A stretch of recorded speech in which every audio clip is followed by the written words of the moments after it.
They came from London, Lancashire, Derbyshire and beyond. Head teachers, employers, partners and Ofsted, descending on Newcastle to find out what Edge Future Learning is all about and how it fits into the current education landscape. At the moment, we're just launching our new framework, which is very much focused on the substance of education as opposed to schools focusing on just exam results, with a new judgment on the quality of education.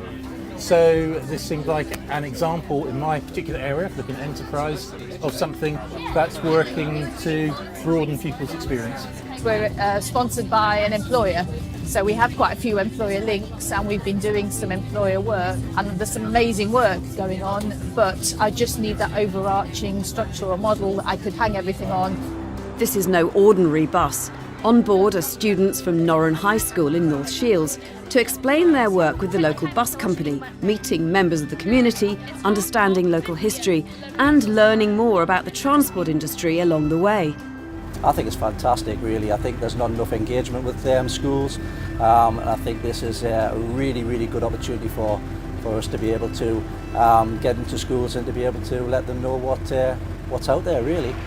Final stop, Excelsior Academy, a large, diverse comprehensive in Scotswood beside the Tyne, for a showcase on Edge Future Learning's work in the North East.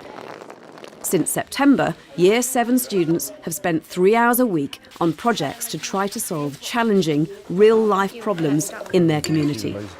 Down the road, Churchill Community College has devised its own projects with Year 8s. Inspired by work in Nashville in America, Edge wants to make school mean something to students everywhere. We were seeing on the ground in the schools that we were working really closely with, particularly in Nottingham and in Milton Keynes, that young people were really disengaged and didn't understand the purpose of school for them and felt that it was for other kids that were, in quotes, bright and clever and not for these kids that were struggling to deal with secondary school. And this very narrow curriculum that was being offered, which for many young kids was losing their opportunity to do things like art and music, drama and sport, all the things that they felt that they were really good at. We don't need to accept what is currently happening. We need to think bigger. We need to think about how we could challenge this. And we wanted to be polite disruptors to what was currently happening. We went across to Nashville, and yes, I was indeed very sceptical that this was possible. And we saw out there something that we've been able to come back and have a look at how we use that as a framework and how we use that to try and challenge what we are doing. This is a way of really challenging the lifeblood of our school. It has been transformational. What we've got going on here is we've got 3 different groups of students. Also at the showcase is Chi Onwara, a local MP with a parliamentary brief in business and industry. She wants to hear from students themselves. We've been trying to get donations like old clothes, hats, gloves, scarves, and we've been trying to ask for shelters for the homeless people. That's fantastic. That is so important. You know, I wish I'd known because I've got some clothes that I want to donate to home, and it's one of my priorities. I think it's really important to recognise that the objective of school, of education, is not simply to pass exams.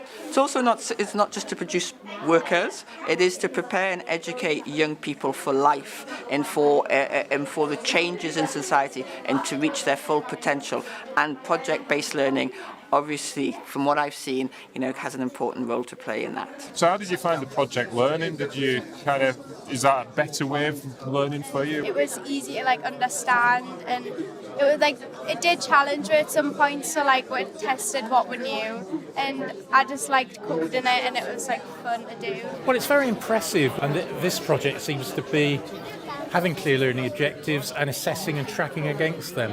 So in that sense, it seems to be doing what we'd be looking for in terms of exposing pupils to a range of experiences, getting them ready with the skills that employers and the community are looking for.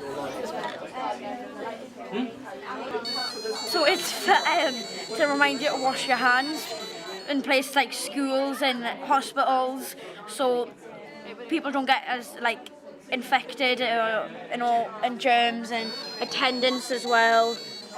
because like the less germs, less people are off school. It's certainly been very, very inspiring and really interesting to see how a model from America has been translated into the English system. And I think that's always a sort of blocking point. People just think, well, how could I do it? We need teachers doing this day in, day out in their everyday lessons, not just those one-off special events. As Edge's special showcase draws to a close, in schools across the country its vision is spreading, supported by its specialist staff and the expertise they're developing here in the North East.